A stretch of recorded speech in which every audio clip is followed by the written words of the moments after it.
Kalian pernah kepikiran nggak sih, apa yang bikin atlet hebat itu beda dari kita yang cuma sekedar kuat? Ternyata jawabannya itu ada di sains di balik kekuatan. Dan ini jauh lebih kompleks daripada sekedar otot gede. Yuk, kita bongkar bareng-bareng. Ada nih satu mitos klasik di dunia olahraga yang kayaknya nggak ada matinya. Latihan beban bakal bikin kamu jadi lambat dan kaku. Tapi emang bener gitu? Apa nambahin kekuatan itu artinya kita harus ngorbanin kecepatan? Coba kita lihat kata sains. Well, jawabannya menurut semua riset modern salah total. Teori-teori jadul itu udah nggak relevan lagi. Faktanya, latihan kekuatan yang dirancang dengan cerdas itu bukan cuma nggak bikin lambat, tapi justru jadi bahan bakar utama buat performa puncak. Oke, biar benar-benar ngerti, kita harus mulai dari dasarnya dulu. Setiap gerakan seorang atlet, mau itu lari kenceng, loncat tinggi, atau lempar bola, itu dibangun di atas 3 pilar utama. Kita sebut aja ini Tritunggal Atletik. Pilar pertama dan yang paling jelas ya, kekuatan. Tapi ini kuncinya, kekuatan itu bukan cuma soal otot. Ini soal koneksi super cepat antara otak dan otot. Sistem neuromuskuler yang ngasih perintah ke tubuh buat ngedorong, narik, dan ngelawan beban. Terus yang kedua, ada daya tahan atau endurance. Anggap aja ini baterainya tubuh kita. Kemampuan buat terus maju, terus berjuang, dan nolak buat capek pas pertandingan udah mau selesai. Dan pilar ketiga pastinya kecepatan.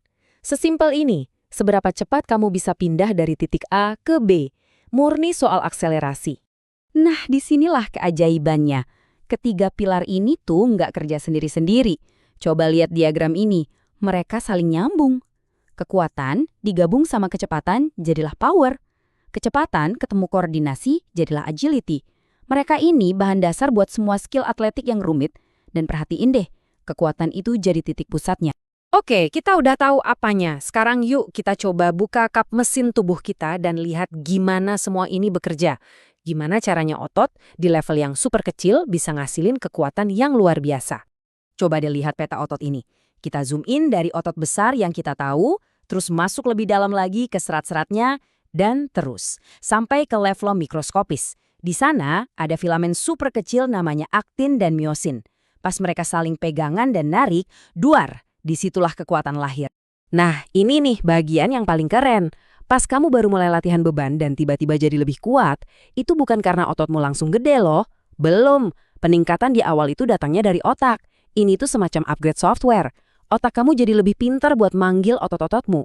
Baru deh setelah beberapa minggu, upgrade hardware-nya nyusul, dan serat ototnya beneran jadi lebih besar. Dan ternyata, nggak semua serat otot itu sama. Ada 2 kubu utama di dalam otot kita. Tim cepat atau fast twitch buat ledakan tenaga. Dan tim lambat atau slow twitch buat maraton. Lihat kurva ini deh. Perhatiin seberapa cepat serat fast twitch FT melesat ke puncak kekuatannya.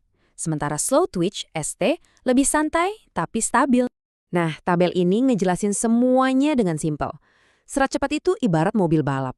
Kencang, bertenaga, tapi boros bensin dan cepet capek. Kalau serat lambat itu kayak truk diesel. Nggak sekenceng itu, tapi bisa jalan seharian non-stop.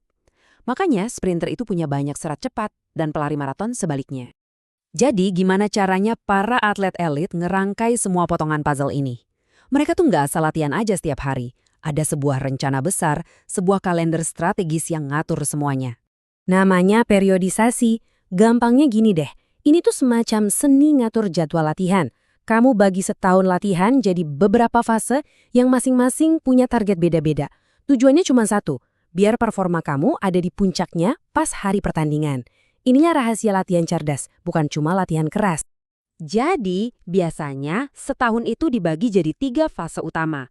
Fase persiapan buat ngebangun pondasi.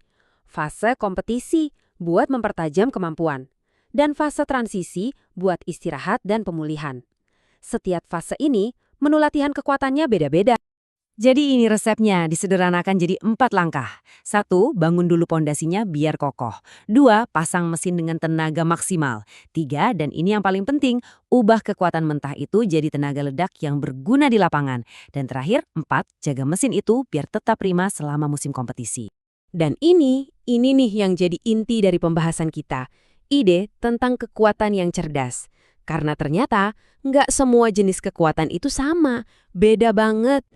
Kekuatan atlet sejati itu bukan kekuatan biasa yang umum. Kekuatannya harus spesifik, harus meniru persis gerakan di cabang olahraganya.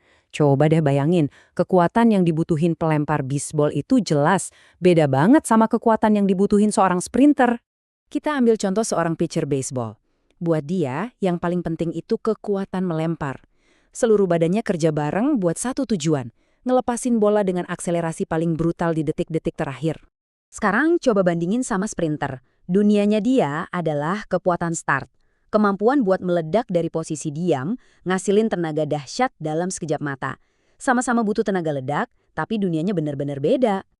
Mau contoh kekuatan yang lebih gila lagi? Bayangin deh, seorang pesenam. Berat badannya mungkin cuma 60 kilo, tapi pas mendarat dia harus nahan beban lebih dari 450 kilogram. Itu namanya landing power, kekuatan buat ngerem gerakan. Dan daftarnya masih panjang banget. Ada tenaga reaktif. Itu loh, seberapa cepat kamu bisa loncat lagi abis mendarat. Ada tenaga akselerasi. Seberapa cepat kamu bisa nyampe kecepatan puncak. Ada tenaga deselerasi, buat berhenti mendadak dan ganti arah. Bahkan ada power endurance, kemampuan buat ngelakuin gerakan bertenaga berulang-ulang. So, kesimpulannya gimana? Gampang banget sebetulnya. Berhentilah melatih otot satu persatu kayak binaragawan.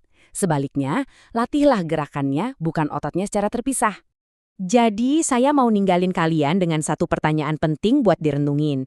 Apakah latihanmu selama ini cuma bikin kamu jadi kuat secara umum? Atau apakah latihanmu beneran ngebangun jenis kekuatan yang tepat buat tujuanmu? Jawabannya bisa jadi penentu segalanya.